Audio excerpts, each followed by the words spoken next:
Welcome to the Enlightened Misfits podcast, the space for entrepreneurs on a quest for unwavering certainty and purpose.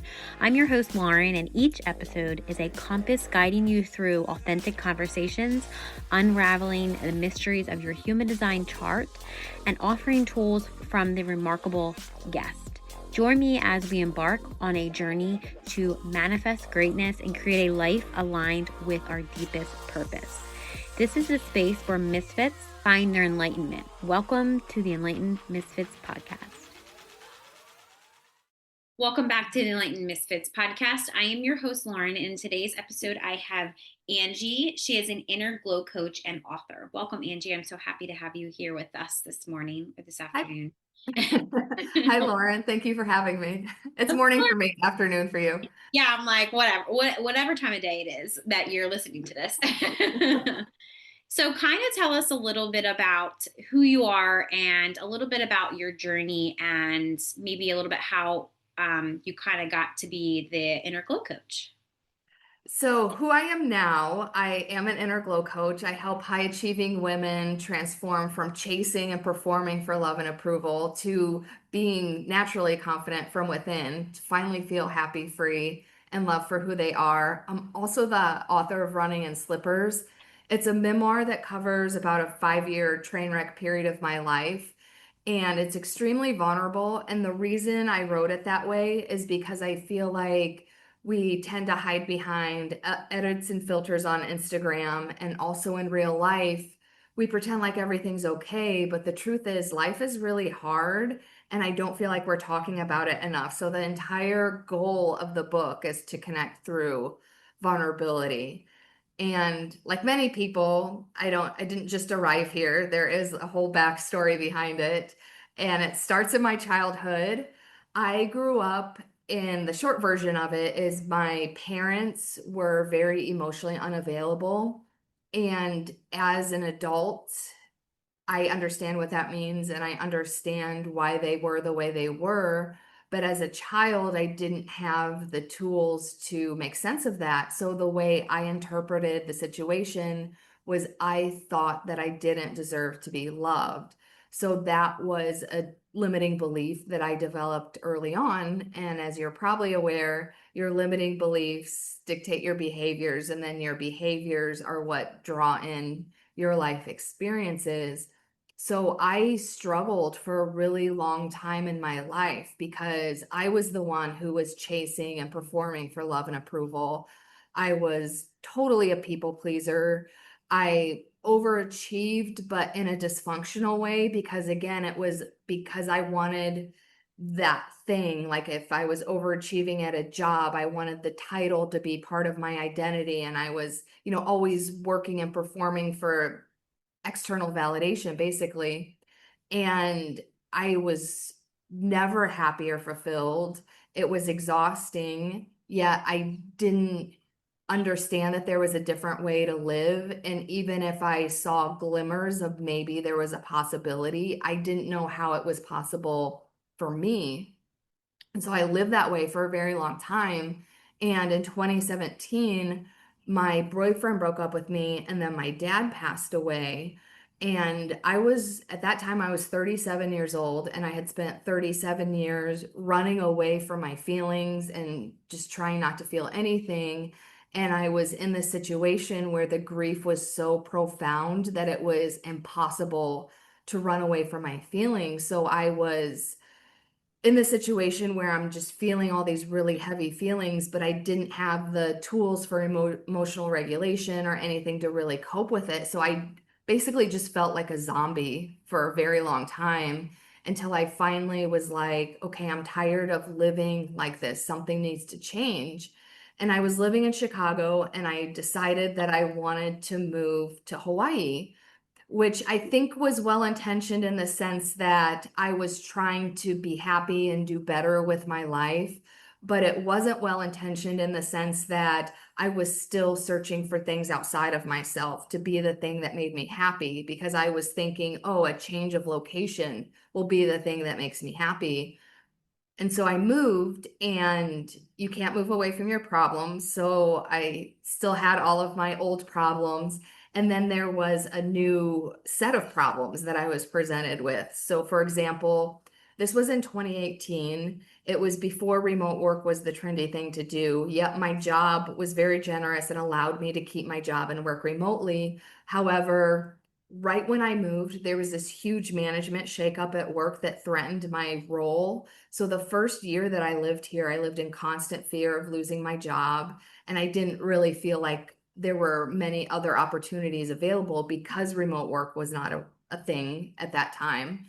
And then I had a really hard time making friends, which felt very lonely and isolating, especially since any friends that I did have were thousands of miles away. And then the other major thing that happened when I first moved here is I bought a condo immediately to prove how committed I was to the decision and that I was all in. But then a shared pipe in my building backflowed into my bathroom sink and I wasn't home. So my entire brand new condo flooded.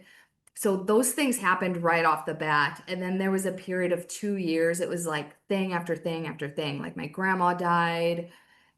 I don't know, it was just a whole series of events. So it was like I was searching for all these things outside of myself to make me happy, yet all of these things outside of myself were unraveling. So I started unraveling internally, and then COVID happened. So I don't think I have to explain how that exacerbated the problem. And then I was involved in a romantic relationship during COVID, and then that ended in betrayal. And honestly, that was just the straw that broke the camel's back because it was like, a human being can only take so much. I think we've all been in a place where it's like, I can't take this anymore.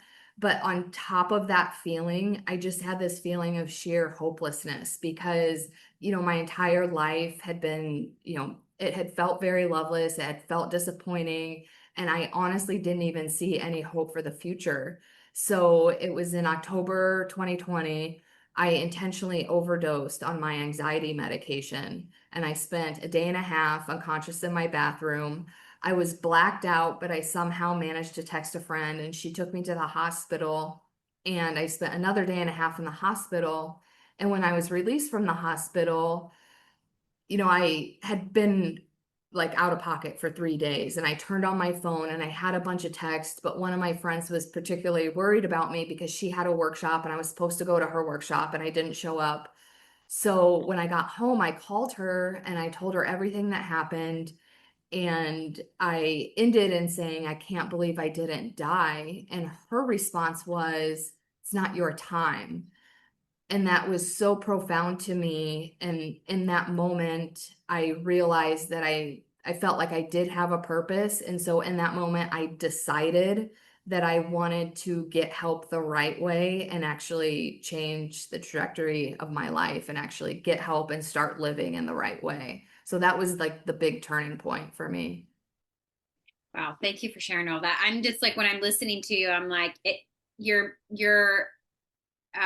journey kind of mirrors a little bit about my journey. I tried to do the same, tried to move, I should say. I went back in 2020. Was it 2020? 2021, something like that. It was after COVID. And that very shortly changed because of my ex-husband and custody and all of that stuff. I knew it was kind of like, this isn't happening forever. Let me just try it anyway, Yeah. But the one biggest thing that you said was betrayal. And I feel like recently, I also had another experience with betrayal. And I feel like, can you speak a little bit more about your journey with betrayal? Yeah, and it's funny because I did like glaze over that, but it was actually, I felt like a significant event, mostly because my childhood wounding with my parents being emotionally unavailable, like they were physically there, but they emotionally were not. So, but I still had abandonment wounds. And again, your limiting beliefs or your beliefs in general like attract these experiences into your life. And so I always had like I remember like my first boyfriend in high school ghosted me, and that's like way before, like I went to high school in the 90s, so that was way before the term ghosting was even a thing or before even people started talking about it. And so I remember because people weren't talking about it, I just had a lot of shame around that. And then I somehow would always attract these people who I honestly don't ever remember having a, maybe I could think of one person, but like most of my breakups like ended in ghosting or abandonment, basically. And so, and also most of my relationships were also very unhealthy because I would get involved with emotionally unavailable people because that was familiar and comfortable to me. But anyway, this relationship during COVID, how it started was at the beginning of COVID, everything was closed. The beaches were closed, the parks were closed. And I love being outside, which was one of the reasons why I moved here. So that was really devastating to me. However, the ocean was still open because the state doesn't have jurisdiction over the ocean. And so I had taken surf lessons the year before. So in my mind, I'm like, I just need to learn how to surf because if I can be in the ocean, then that's a way for me to be outside during COVID. And Right. so, even though any water activity businesses were closed, again, the ocean was still open. And so I had that surf instructor's phone number. So I texted him and I was like, hey, can you give me lessons during COVID? And he was down. So we started having lessons and he was married, but his wife was originally from New Zealand. And initially, when we first started surfing, he said she had just moved back to New Zealand. And the reason he gave me, it made sense at the time, but it was like because of COVID, because it was safer for her to be there or whatever. And it made sense. And then as we started surfing together, we became friends. And he confided in me that they were actually separated and that when she came back, they were splitting up and moving on.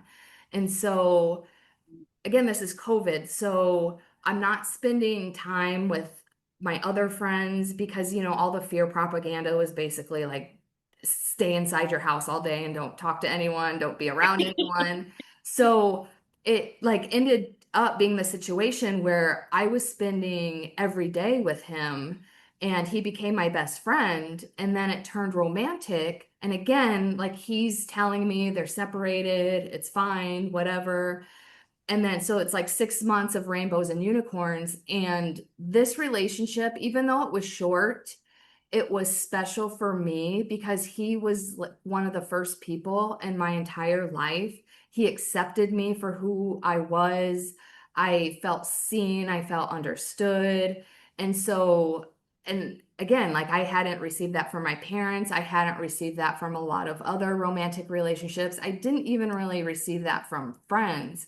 So even though it was short, it was very special to me.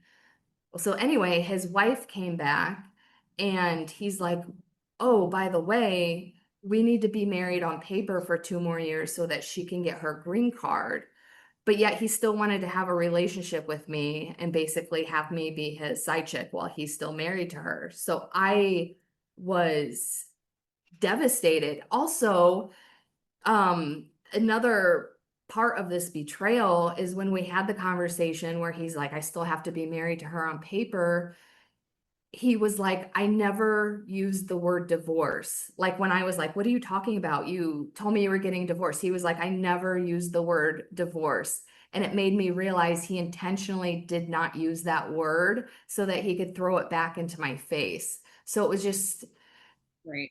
yeah. So again, like it's like this person who like loved and accepted me for who I was, like ended up totally betraying me because he was withholding information, which is actually a form of dishonesty, even though he didn't outright lie, but he knew what he was doing, and I just felt so betrayed. And I think betrayal wounds are harsh. Like, because that took me a long time to get over.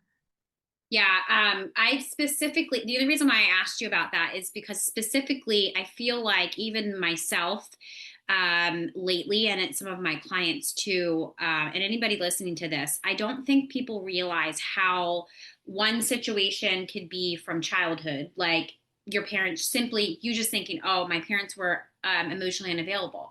But that actually triggers other things like to Yes. attract people like that, which I mean, the deepest, what I've noticed, and maybe this is wrong, I don't know, but from my perspective, I realized that like I would attract narcissistic mentors.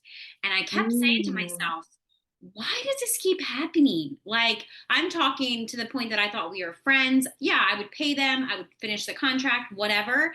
And then all of a sudden, I would find out something horrible. And I'm like, what the fuck? What the hell was that? And then I'm Yeah. like, and it would happen repeatedly, like every single time I would hire. Thank God I cleared out that cycle and that pattern because my now mentor is not narcissistic, totally different. So she's going to listen to this and be like, wait a second, are you talking about me? No, I not talking about her. But I brought this to her attention and I said, her and another mentor that I eventually like, I is in the community too, that she's helped me work through some of this. She was like, it's your betrayal. And I was like, what are you talking about? And she was like, even though, um, and I feel like I want to talk about this and hopefully it's not too uncomfortable and vulnerable for you, but I feel like a lot of people don't even realize that they've attracted this. This is a pattern. They've just thought, oh, I just have bad relationships. And it's more of like, no, it's like these people, they see your betrayal wound or they see your wounds, and that is what they attach to keep you in this cycle and this pattern of, oh, I can manipulate them. Oh, they can't see me, because we really can't, like, because we're like, we have blinders on because we're not looking through that wound at them, right, until it's brought to your attention that you're like, I'm never doing that again. But it kept happening for me. So I just wanted your perspective on how, because both of my parents were very unemotionally available too. So I always wanted to the people pleasing. Oh, I can save this person. Oh, I can, like, horrible, like, to the point that I think I was even addicted to people that had all these issues. Like, I Yeah. can Oh, save them. And I'm like, now looking back, I'm like, holy shit. But that's also gave me a huge experience and huge perspectives on like what I know now and like what I can help people with. So yeah, I feel like every situation, even in my business now, it's always been backed by betrayal. If it was a friend, if it was somebody mm. stealing something from me, lying to me, making me feel like I was less than, not lovable, not worth, like, it's all back to that one betrayal wound, which I was like, that I just had that realization like 2 weeks ago. So Oh, really? yeah, it was, I mean, I feel like I knew it was betrayal, but I'm like, that shit hurts. And I'm like, so I would heal it. Oh, yeah. Somebody would lie to me or not tell me the truth. And it's like, you didn't ask the right question. I'm like, you knew what I was asking. What do you mean the right question? Like, me to basically tell you, like, Yeah. this is the proof. This is what you have. This is what I know. I want you to tell me the truth. Well, why? Because I already know, So, yeah. I think this is an amazing topic because the hardest part of my healing journey was realizing how much of a role I played in the things that were happening to me. Because to your point, the reason why I was attracting these people was because of my wound. Because again, your beliefs dictate your behaviors, and your behaviors are attracting these people.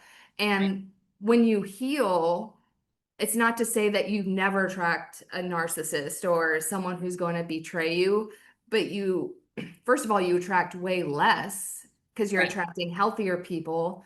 Right. But when you do encounter a stray, you're better able equipped to deal with it, because I don't know about you, but I can spot the red flags earlier. Oh, yeah. And even if I do ignore the red flags, which in hindsight I could admit, I ignored them. I saw them and I ignored them. Yeah. And I do get my feelings hurt or whatever. I can recover from it faster because I'm turning it into a learning experience, and I'm taking accountability for the role that I'm playing. Because ultimately you can't control anyone else. And Right. because, like, with the romantic betrayal that I told you about, I played victim for a long time because it's like he did this to me. But again, in hindsight, there were red flags because he never used the word divorce. And again, that was manipulative, but I do think I had a role to play in that. I could have been asking more questions, et cetera, et cetera. Like, I can't remember all the examples now, but I just remember when I truly reflected on my role in the situation, I did have to take accountability for things. And that's really hard because you don't want to face those parts of yourself. But it plays a huge role in your healing and what you're attracting going forward. Yeah. 100%.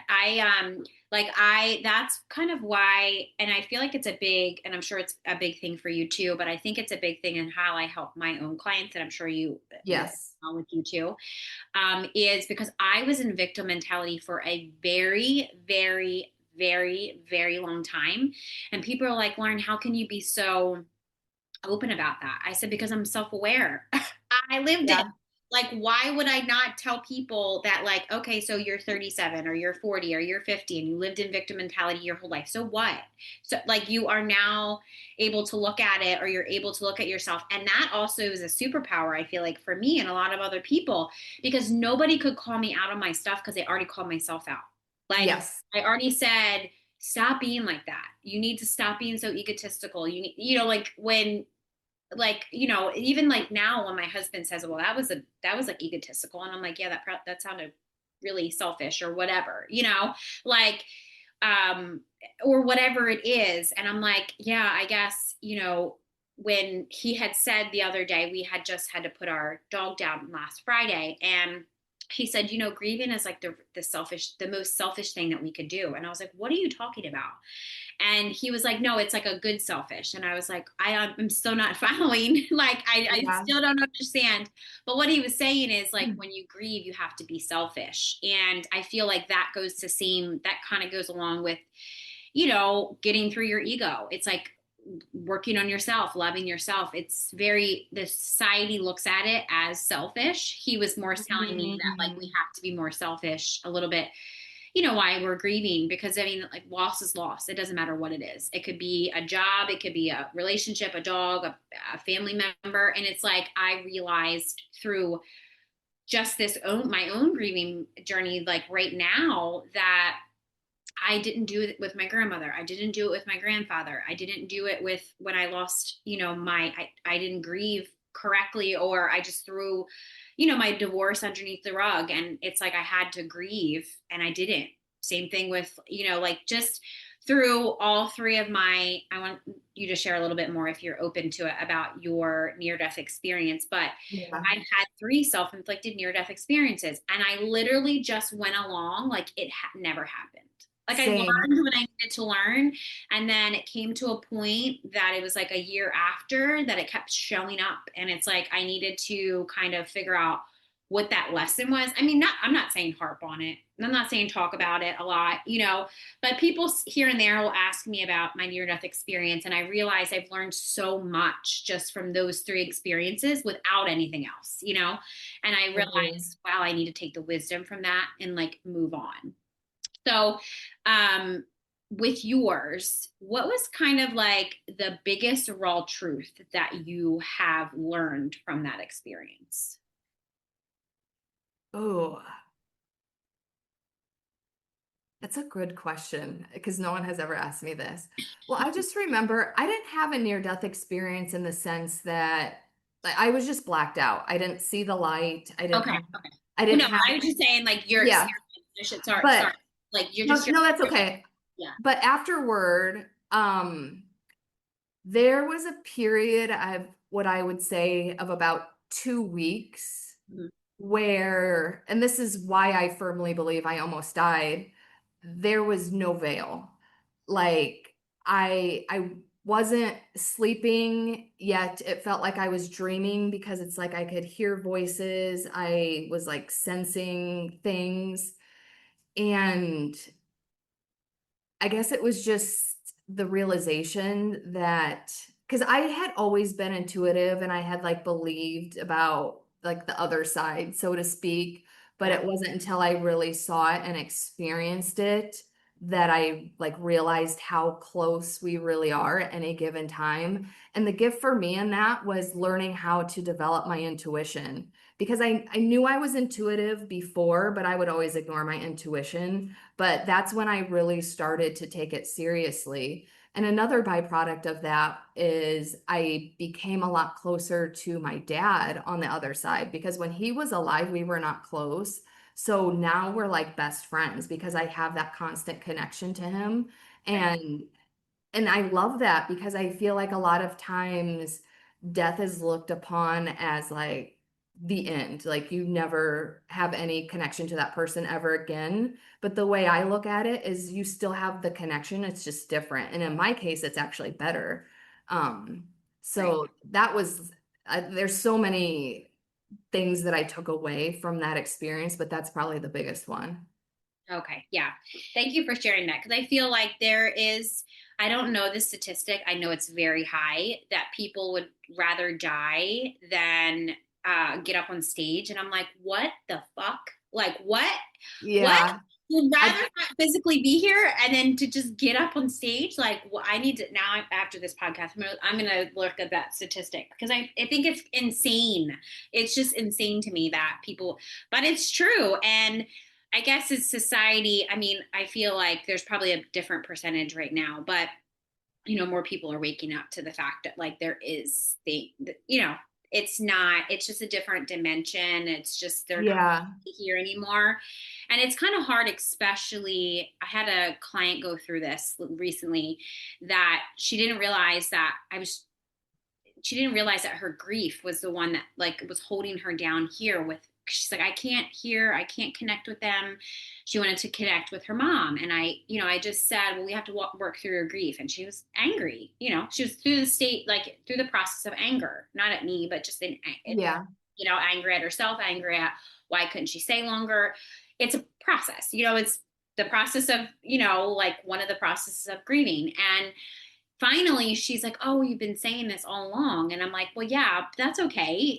Just because I say it doesn't mean it's true. And you have to go through it. And I feel like when we get stuck in this grieving period or grief or shame or any of those lower vibrations, I feel like that keeps us like so weighed down that we can't just ask or listen or like connect with the other person, even though they're not physically here. That's one thing, that's just our humanness wanting to be attached to that. But it is very enlightening to realize that, oh, I can just talk to them and they're not suffering, or Yeah. they don't have all of their humanness that's tying them down, or maybe it's even healthier in your case too. So I feel like it's Yeah. definitely a message for a lot of people that, to try to connect with loved ones, because even if they're not here anymore, it might be healthier. It might be actually the answer that you need. So thank Yeah, because that was the thing about my dad when he was on Earth. Like he was an alcoholic, he was depressed. Again, he was emotionally unavailable, Yeah. but that's not who his soul is. So now when I see him, I'm communicating with his soul. So it's a completely different experience. Yeah. Yeah. I don't think people realize that too. Cause I mean, like it's all the other baggage that, that comes with it. Yeah. And it's like humans just can't like wrap their head around, well, why is it so different? It's because they leave their human body and their ego here. It doesn't go with them. Yeah. Their memory and experiences go. But like, that's, and then that they come and reincarnate and stuff. And that's why I truly believe that I'm actually going to talk to a pet psychic next week, but I truly believe that my husband's dog, I mean my dog, I mean like, it's my dog too, was reincarnated from my grandfather. Like my grandfather reincarnated, and that's why I'm taking it Mm. so. And it just happened. My mom even said, my mom thinks I'm crazy, but she believes some things that I say, and especially because I say things, I channel things from my grandmother that she would say, that she knows I knew nothing about. Yeah. Same thing with my daughter. Like we used to call my grandmother Bernie and Howard. Well, Howard's my grandfather and Bernie is my grandmother. Well, my daughter's 5. She never knew either one of them.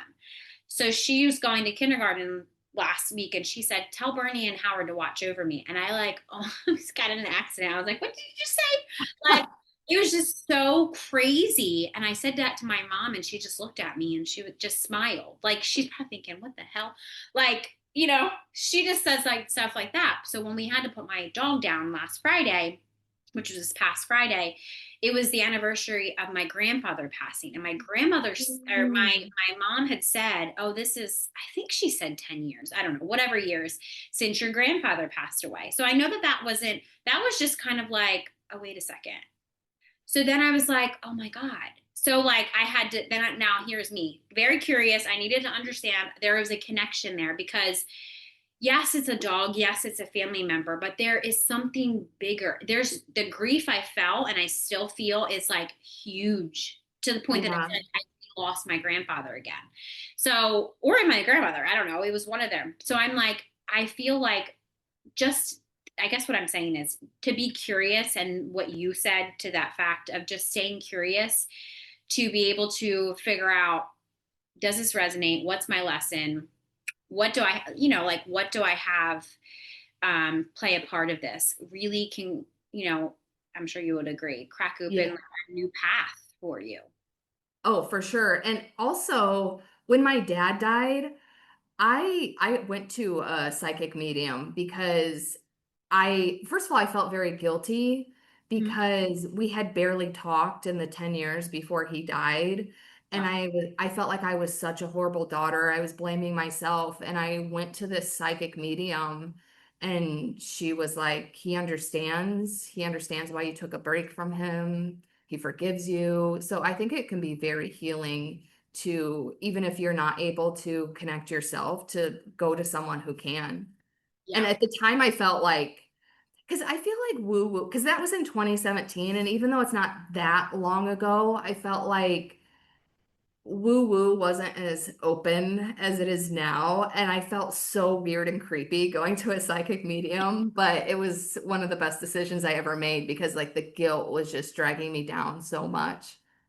Yeah, I always say, depending on who I'm talking to, because I'm a medium too, but depending on who I'm talking to, and I don't classify myself as like a psychic medium, I'll just say intuitive because when people hear psychic, they're like, "Oh, you're crazy. You talk to dead Or it's people." I'm like like, sounds like snake oil salesman type, you know?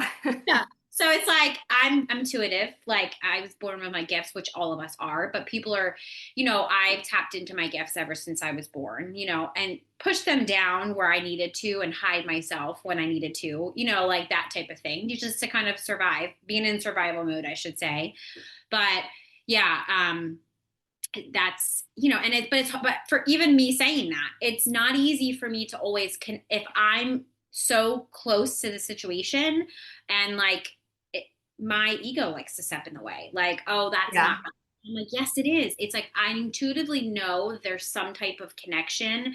I just don't want to be the one to kind of clarify that. So it's like I'm like I love working with other people because it's like, Yeah. of course I know a lot and I'm very, with those boundaries, nobody's telling me nothing I don't already know, but they're going to give me they're going to actually speak to them. And I feel like I can kind of talk to him right now, but there's just so much grief still in the way that it's like, do I feel him? Is this, there's just different signs that I'm very specific about. If you're here, show me this or whatever. Like my door, like my camera goes off in the living room. Well, like nobody's there. So it's like, Yeah. I know that that would be the sign. Cause I would be on a podcast and I would hear my phone vibrate. I'm like, oh God, here he comes. So he's getting ready to come and show his face on the camera. Like, Yeah. or to bug me or to drink water in the middle of episode that I'm like, why do you have to eat and drink right now? Really? Stuff like that. So it's like, there's always like those signs. So thank you for being vulnerable and sharing about your dad. Cause I feel like now that you can just instantly connect with him, I feel like that um, really has probably helped a lot in your healing, like more than, kind of holding on to that grief. Yeah, and I was just having a conversation a few months ago with someone about this because it has been very healing, mostly because he didn't show up for me when he was a human, and he shows up for me now more than ever. So that has been very healing. But I was telling a friend this, and he was like, well, and I had never thought of it this way. He was like, well, it's probably also very healing for your dad because you're giving him the opportunity to be able to show up for you. And Right? I thought that was so beautiful, and I had never thought of it that way. Yeah, that is actually, I don't think I've ever thought of anything like that. Yeah, but I love that, don't you? Yeah. I'm like, I do love that because I feel like, gosh, there's so many people, that my best friend, crossed over when we were young. And I'm very grateful that she's reincarnating into my daughter sometimes. But like, just like different like scenarios like that. And a lot of people don't believe, but there's so much stuff. Like they could ask her different stuff. Like a couple of my friends didn't believe, her own mother didn't, like her mom that she had on earth this time is still alive. She would ask her random stuff and Lily, my daughter, would answer her. And they'd be like, what the hell? What the hell was that? How does she know? I was like, she doesn't know anything about her. It's her soul answering. Her soul, Mhm. she is her, you know? Still, like, I get goosebumps, like, sometimes. Just, like, different. I always forget. And I kind of a little bit talked to Lily about, my best friend Jess, but she'll just remember different stuff and different marks on her body were the same as hers.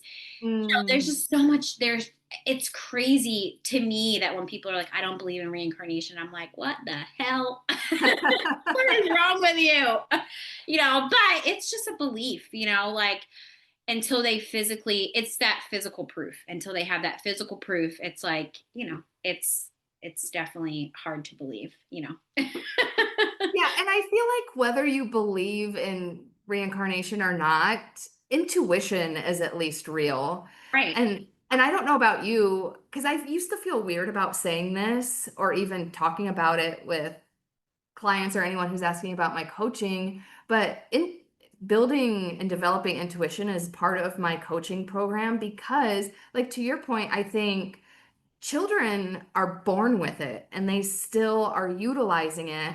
But then, as you go on in life, people say you're too sensitive or you're crazy or, society dims your light and you stop using it. Like, for instance, me, I ignored mine for a long time, even though I was still getting the hits. It's like, I didn't really know how to use it. I didn't know if I believed in it. But then once I was reconnected with it, it's magical. And the thing is, it's you. So it's like built this level of self-trust that I didn't even know it was possible. So it's like so magical and powerful. And I don't think most people are even using it to the full extent of what they can. So I love teaching people how to tap into their intuition and plugging into the magic. Yes. Yeah. I was gonna say I try my best like to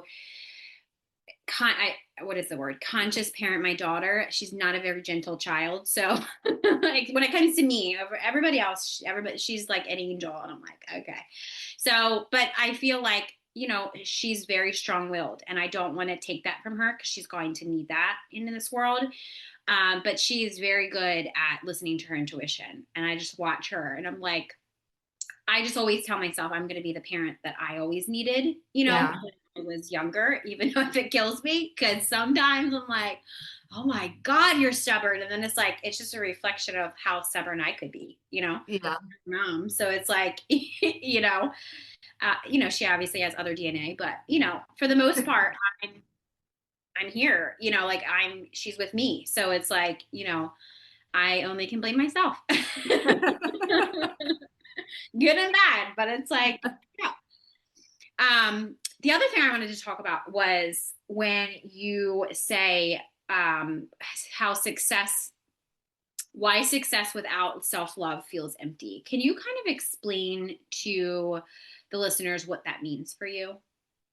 Yes, because I was always chasing and performing for things outside of myself. And on paper, I did look successful. So, for instance, I had a corporate job that, I was well paid. I would consistently move up the ladder. I ran marathons. I would always perform very well in the marathons, et cetera, et cetera. But then the problem with that was my identity was wrapped up in those things outside of myself. So if I got injured and couldn't run, or if I didn't get the promotion, it was devastating for me because I didn't have an identity within myself. So it was like through my healing journey that I developed my identity and I realize that I'm worthy just as I am. And yeah, if I run a marathon and do well, if I get promoted, that's nice, but that doesn't define who I am. And the reason that's so powerful is because when your identity is dependent on things outside of yourself, then you're constantly on this roller coaster and getting pulled in different directions. Whereas when it's within you, like nothing can change that or move that. Like, yeah, if like someone says something, like if someone told me I was ugly or they didn't like my outfit, yeah, I'm a human, so that would probably hurt my feelings Right. for a few minutes, but I can quickly get over that because I don't believe that about myself. So it's just this whole, in my opinion, like the traditional definition of confidence is that like how other people view you, but my definition is like how you feel about yourself. Because when you have that unshakable confidence within you, you actually feel happy and fulfilled despite anything that's going on around you. And that is such a powerful place to be. Yeah. And especially with high achieving spiritual women too, especially if they come from corporate, I feel Yes. like everything, even I've only worked with a couple of them, like a couple of my clients that have worked in the big corporate world, but I feel like everything for them is around their career and what looks good on paper. And I'm just like, wow, like that has to do something with what you just explained because that feeling of unworthy if you don't have that, if you're not that top person, if feeling like you're not ever going to be good enough, and that's always external, right? So Yes. And in all fairness, corporate America grooms people to be that way. yeah, And so it's like when you're in it, it's really hard to get out because I didn't truly get out until I quit corporate America. And I'm not saying that's the only way to get out of it, but it's really hard when you're in it because that is the system.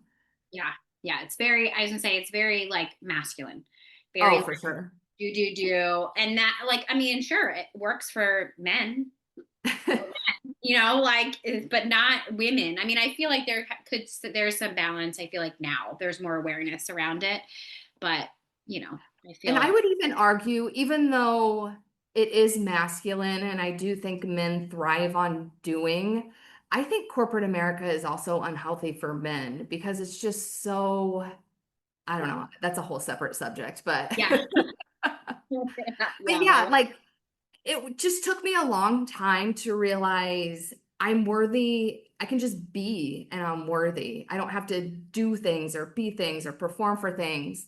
And also, like I think I mentioned this earlier, like when you live that way and performing or striving for things outside of yourself, it's so exhausting and it just feels so free to be you. yes, yeah, or like money too. Like if you don't make this money, or you do this, or you make this, or whatever. Like I see it in like my husband sometimes, and I know it's part of his conditioning about I have to make more money, I have to work, and I'm just like, hear me. I'm like so into human design, and I'm like, you do know you resting is a strategy, and he's looking at me like you are crazy. But it's true. The more that he takes care of himself and the more, yeah, sure. Like he is the provider. He is the one that works outside the home. Like, he is the one that, provides and pays for most of the bills. Not saying that I don't either, but so that stress is always on him Yeah. but him just being a male in society too, like being the provider, all of that stuff. It's like, I feel like you said, it will be a whole different conversation. But I feel like, that resting and taking care of yourself is also a strategy, you know? Yeah, and I think men are probably worse than women in that aspect, mostly because to your point, I think it is more balanced now because you do have like the overachieving women, but they are getting more messages about resting and being in their feminine energy. Whereas I don't think men are getting the message. Like you don't have to like be killing yourself and overdoing it and overachieving all the time. And I think men also struggle a lot with their mental health for that reason. Yeah. Yeah, 100%. I feel like there's been a big shift, and I feel like a lot of men are speaking out about it. Yeah, A lot. And here's the thing too, and I'm not just saying all men are like this or all women are like this. There's women that are narcissistic, and they treat men the same way men treat women, like, or yeah, I was treated or whatever, vice versa, because they were raised in a different whatever, maybe their dad, mom, whatever is that person. So it's like, it's not all like this pointing the fingers at everybody else, but I feel like it goes both ways. But I feel like it is starting to balance out. Like I kind of see like more men speaking out about that stuff. And I do too, which is great. Because again, like, and this is why I like to have vulnerable conversations because I think a lot of people, whether they're male or female, struggle with mental health issues, but we're not talking about it. So it's like, let's yeah, just talk about it because I know other people are struggling. So yeah. I don't think there's any shame or anything to hide about it. Yeah, I do know that on this podcast we do talk about a lot of one of there's an avid listener. She said she messaged me every once in a while and she was on the podcast. She was like, Lauren, every single week there's always a good conversation. And I was like, well, this is my thing. Like I want to have conversations that people are not talking about. And she's like, you never talk about the same thing either. And I'm like, I don't want to talk about what everybody's Yeah. talking about. You know why I named it the Enlightened Misfits? Because the people that are on here do not fit in and they don't want to fit in. So Yeah, it's funny because some podcasts, like I can just tell by the names, like whether I'm drawn to it or not. And like even just the name drew me to yours before I even read the description because of the word misfit, because that's how I consider myself. Like I don't fit in anywhere, I don't feel like. yeah. Yeah, the only part that people say it's like I fit in here, and I'm like, yeah, because I mean, it's we just talk about authentic stuff that needs to be talked about, and like Yeah. not being talked about, or it's like I mean, or the things I do talk about on social media, it's like TikTok wants to just like not push my videos out. I'm like, okay. If I say trigger words about different stuff, and I'm like, well, I'm not Yeah. going to talk about it on my podcast because you can't flag me from there. Yeah. Not if I know. but yeah. So before we wrap up here, where is there anything that you are supporting people with or are launching right now that people can get in your world and kind of get a little bit taste of more of your coaching or connect more with you? Yes, so I am having a masterclass on September 20th. This will be airing after then. The recording will be available, but basically, the masterclass is called Unshakable You. We're going to be talking about three keys to internal confidence that nobody can take away from you. There's obviously more than three, but we're going to be touching on three things that you can easily integrate into your everyday life. Because I don't know about you, but a frustrating part of my healing journey is that some things felt like, first of all, it felt like I was just talking about them and not actually implementing.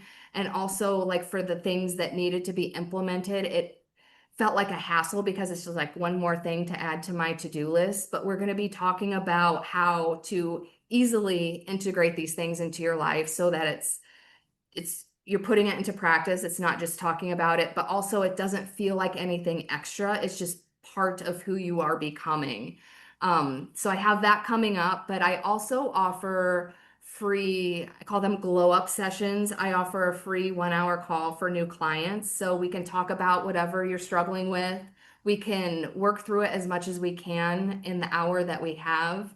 And then we can talk about options going forward because my program is not for everybody. It's called Shine from the Inside. Basically, the concept is we're all born with this light inside of us, and it slowly gets dimmed as we go through life. And the whole concept is just rekindling that light and coming back to yourself because I feel like the messaging around a lot of self-help is you have to fix yourself or change something. But I teach women how to just remember who you were before the world told you who to be. It's not about fixing yourself. And again, that makes it easier to integrate and be instead of like just adding something to your to-do list. So but if my program is not a good fit for you, I know other coaches, I have other resources. The whole goal of the call is to get you help. So I also, if you miss the masterclass replay, I also offer a free glow up session call. Oh, I love that. That's very generous. An hour. That is very Yeah. generous. And you usually can, depending on how open people are and how much work they've already done, we actually can accomplish a lot in an hour. Yeah, 100%. You 100% can. Yeah. So I'll make sure all of those links are in the description box. If you're watching this on YouTube, make sure you check out that.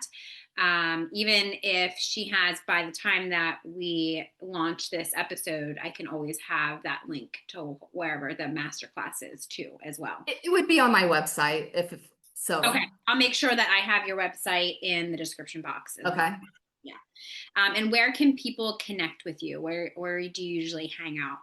I'm mostly on Instagram. My handle is Angie Hawkins 808. And then also my website is runninginslippers.com. So you can find information also about my book, but there's way more information about my coaching program on there as well. Okay, awesome. Thank you so much. So is there one last like nugget of wisdom or advice that you can leave with the listeners today if they're struggling with confidence, or maybe they just don't know where to go, or maybe they just feel like I'm done. I can't do this anymore.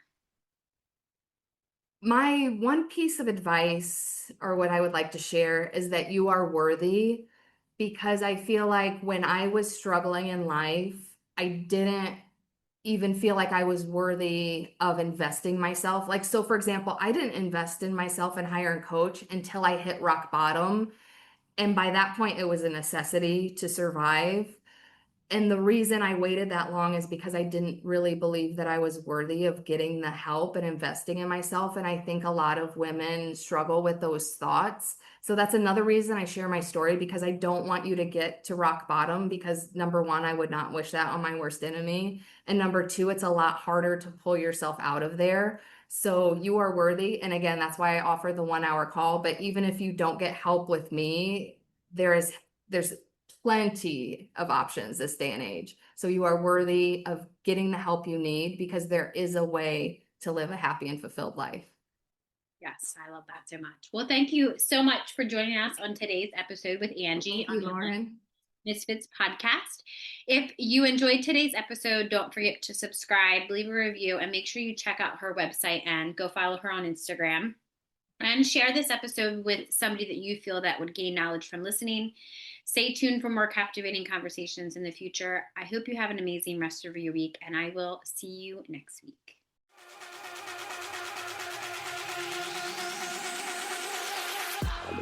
Thank you for joining us on another enlightening episode on the Enlightened Misfits podcast. If you are a current or inspiring to be fempreneur, suffering from the fear of being seen and or feel very triggered when you're building your business, reach out to me at The Mermaid Light about my Rich and Resilient Biz Baddies. This is a collective text message Voxer support group designed to help you heal your triggers and turn imposter syndrome into bad bitch energy.